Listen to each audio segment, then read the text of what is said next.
Hey there, Vancouver. Tim Hill here, your friendly neighborhood mortgage broker who's been navigating BC's wild housing waters for over 15 years. If your mortgage renewal notice just hit your inbox, or it's creeping up in the next few months, you're in the right place. With the Bank of Canada's recent cut to 2.5% on September 17th, rates are finally on our side after years of hikes. But renewing isn't just signing on the dotted line. It's your chance to slash payments, build equity faster, or even cash out for that reno. Today we're diving into residential mortgage renewal strategies from a local perspective, general principles, refinancing versus rollover, choosing terms, and the eternal fixed versus variable showdown. I'll tie it all to what's happening with rates now, through the rest of 2025, 2026, and beyond. This is your 15-minute roadmap to renewing like a pro. If you're new, smash that subscribe for weekly tips tailored to Vancouver's market. Let's get strategic. First, the general principles of mortgage renewal. In Canada, most mortgages renew every 1 to 5 years. That's when your term ends, but not normally your amortization. About 120 days before renewal, your lender sends a notice with their offer. But here's the golden rule: don't ever accept it. Shop around. As a broker, I compare rates from over 20 lenders for free. Key principles: assess your finances. Has your income changed? Debt levels? Life goals, like starting a family or retiring early? In Vancouver, where average home prices hover around $1.2 million and strata fees bite, aim to lower your rate or shorten your term to build equity against our high costs. Renewing or moving to another lender is penalty-free at term end, unlike breaking midterm. And remember the stress test. Even at renewal, you'll qualify based on rates plus 2%, but it's easier now with lower benchmarks. Pro tip: start early. Markets shift fast, especially with our tech boom and film industry volatility. Now, the big decision: refinance or rollover. Rollover or renew means sticking with your current lender, often just extending the term at their posted rate. It's simple, no appraisal needed, low fees, maybe $200 to $500, and quick. Great if you're happy, and their rate's competitive. But in today's dropping rate environment, you might be leaving money on the table. Refinancing? That's switching lenders or tweaking terms, like extending amortization, adding a HELOC, or pulling equity for investments.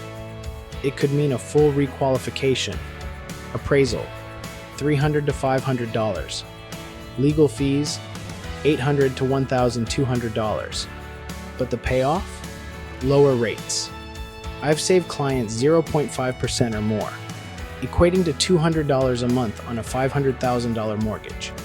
In Vancouver, where many bought high pre-2022, refinancing to consolidate high-interest debt, credit cards at 20% is huge. When to refinance? If rates have dropped since your last term, your credit's improved, or you need cash, like for a basement suite to offset rental shortages. Rollover if life's stable, and fees outweigh savings. Crunch the numbers. Break-even is usually 12 to 18 months. So, let's talk about mortgage terms. This is basically your commitment length, anywhere from 6 months all the way up to 10 years. But honestly, a 5-year term is the king for stability. Now, what about those shorter terms, like 1 or 2 years? Well, they're flexible if you think rates might drop further, or if you're planning to sell soon, which, let's face it, is a pretty common scenario in Vancouver's hot flip market, especially in places like the Fraser Valley. Just keep in mind, they usually come with significantly higher rates, and you might be well ahead with a variable mortgage, even if you break it early. On the flip side, longer terms let you lock in some peace of mind, which is great if you're not a fan of risk, especially with all the economic uncertainty out there. In BC, you should also think about portability. If you're moving, a portable mortgage can follow you, saving you from nasty penalties. For folks in Vancouver, 3-year terms are getting more popular. They hit a sweet spot, balancing flexibility with decent rates. Right now, the best options?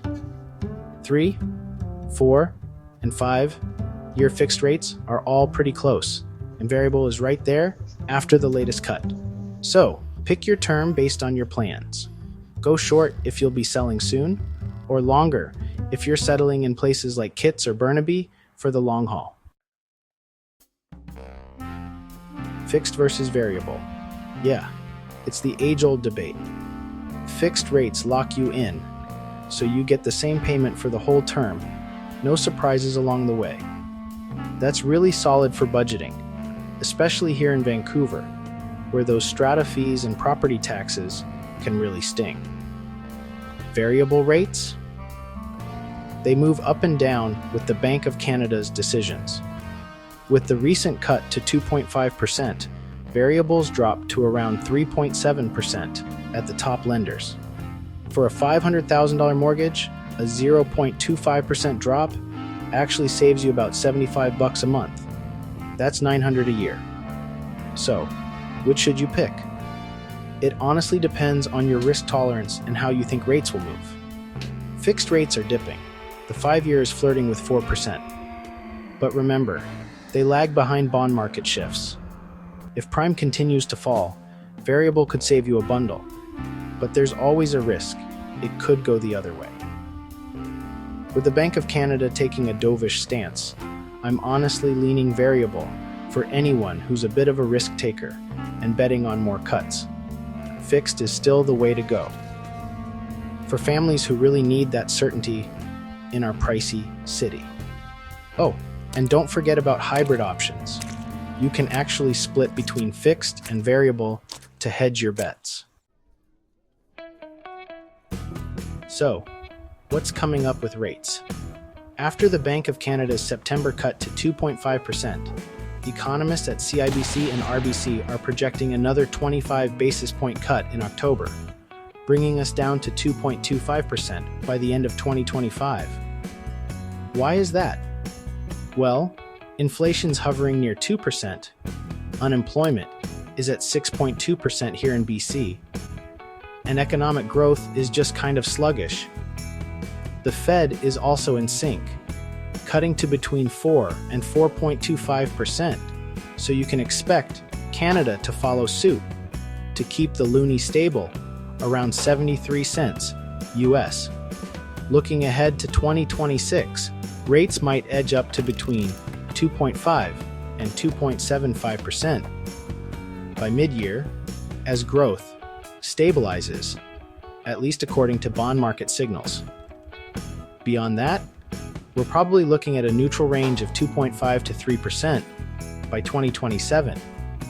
Unless, trade wars or new US tariffs keep us lower.